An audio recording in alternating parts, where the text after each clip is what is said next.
A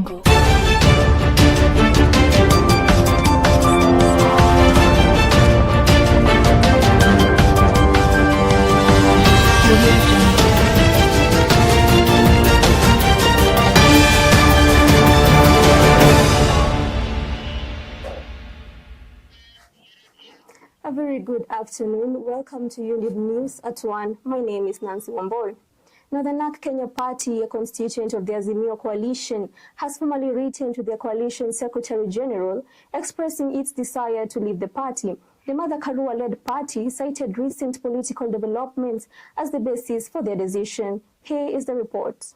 Rift within the opposition coalition has now been cemented by the move by the Karua-led party to exit the coalition. The party's acting Secretary General Asha Bashir communicated this decision in a letter addressed to Junet Muhammad. The letter states kindly, "Take note that our stay in Azimio la Umoja One Kenya coalition is not tenable due to the prevailing political developments as NARC Kenya. By way of this letter, we are giving the notice to exit the coalition as stipulated in the exit clause in the coalition's agreement. This notice is effective from the date of this."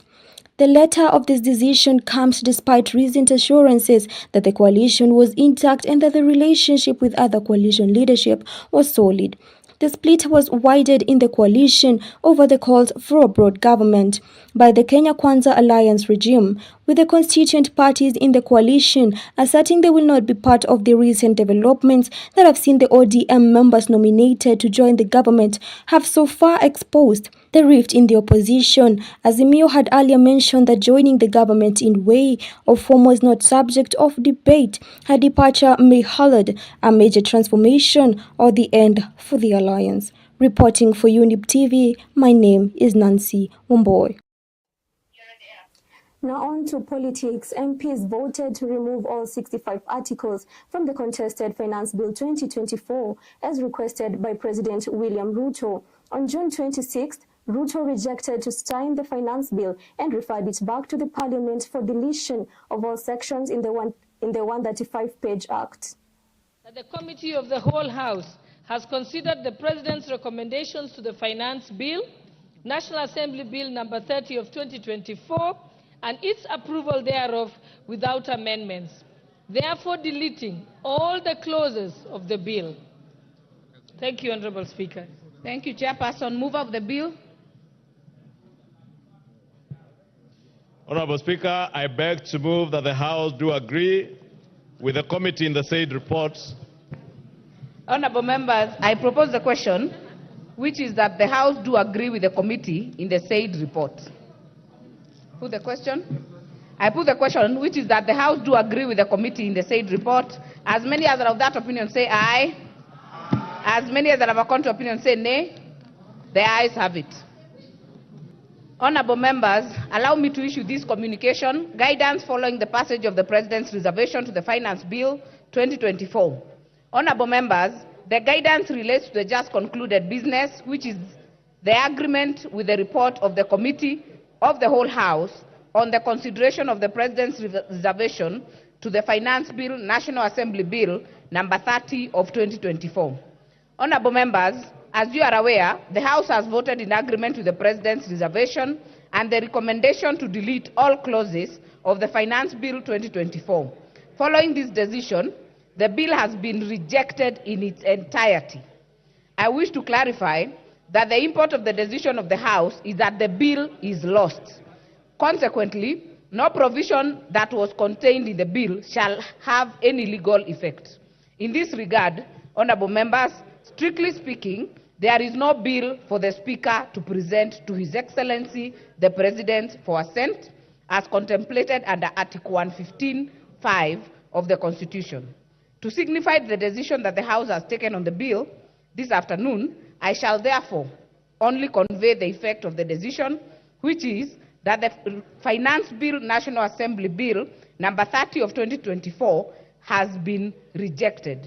The House is accordingly guided. I thank you. Now, in the meantime, families of activists arrested during Thursday demonstrations now want their loved ones released unconditionally. The activists who were protesting the killing of their comrades during the anti-government demos were arrested in various parts of the Nairobi Central Business District. Here is the report. This letter was received by the police. Unfortunately, earlier today, instead of the police providing the protection, instead of the police coming to guide the protesters, what we saw earlier today is that tear gas was used, ammunition was used against these same protesters. Now, Mr. Boniface Mwangi is being held at the Kamukunji police station. It is clear that the president supports.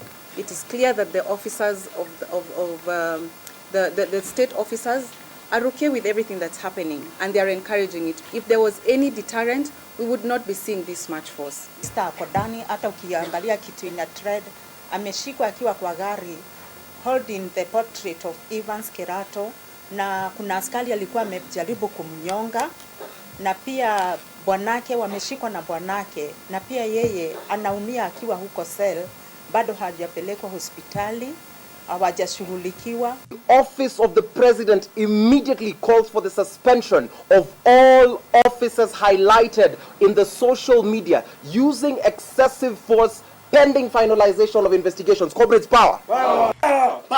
Comrades, viva!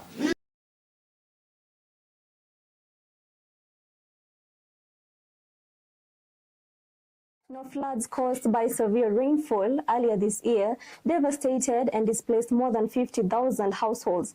As of now, hundreds of displaced people have yet to resume their normal lives. This was revealed today during the publication of a paper titled Climate Change Impacts in Kenya. Here is the report. Gentlemen, the Kenya climate change overall, it's making our people weaker economically, it is making them poorer, it is decimating livelihoods and income opportunities, and the recovery periods between one emergency and another is getting much shorter. So very little opportunity for communities to bounce back, to recover and to rebuild. As we speak now, many families, thousands of families are struggling with how to rebuild their homes in the Tana River area, in the Nyando Basin. And these are populations that had been affected just in the previous season by the El Nino phenomena in the October, November, December rainfall season. With those volcanic rocks, we have what we call the basement system rocks. Okay, these are very old, impervious rocks. And in Nairobi, they are lying at about 400 meters, plus or minus a couple of tens of meters, depending on where you are. And that will be the end of the groundwater in Nairobi. So we're actually, in my mind, I think we're already targeting the last level of the aquifer in Nairobi. So what is going to happen? Here we have compressed our upper level aquifers, so they are storing less water. And the very last aquifer, we are also maybe possibly abstracting much more than we should, so it is also compressing and losing its storage. So at the end of the day, Nairobi will be a place where you cannot rely on groundwater anymore, because we are going to have dry holes. They are just going to become dry. We're going for a short break. We will be right back with more news updates.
Welcome back. Now, the Nakuru civil society declares the opposition dead.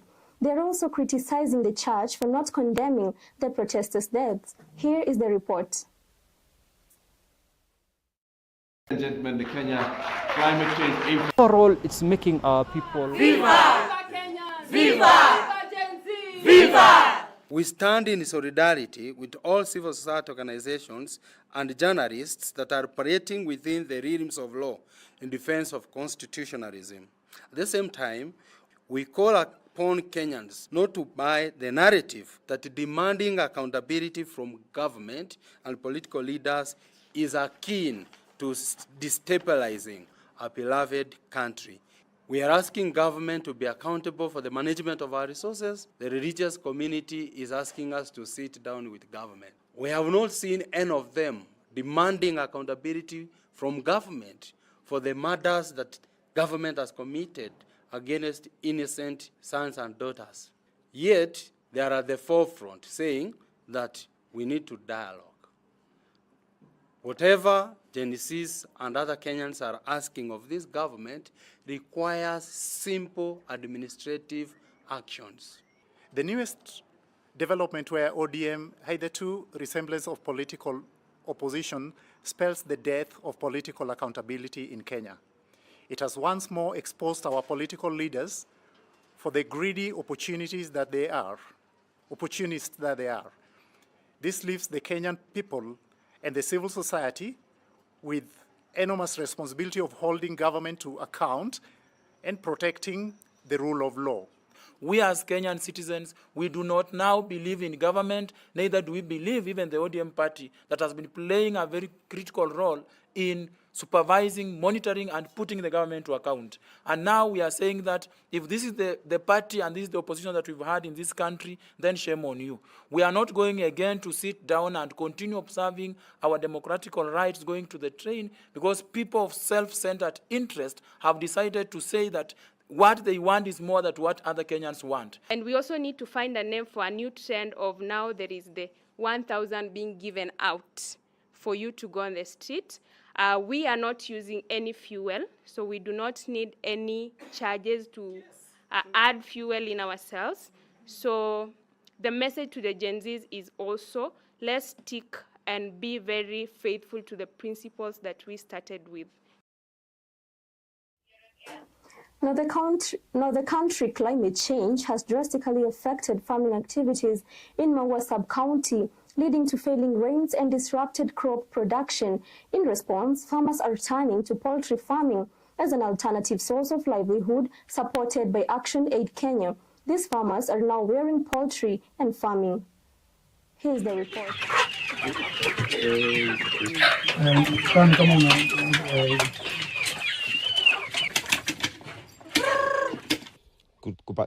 Kukanja shirika la Action Aid ambao walituhimiza tuwe vikundi na tukaanza vikundi vindogo vya watu 25 hivi.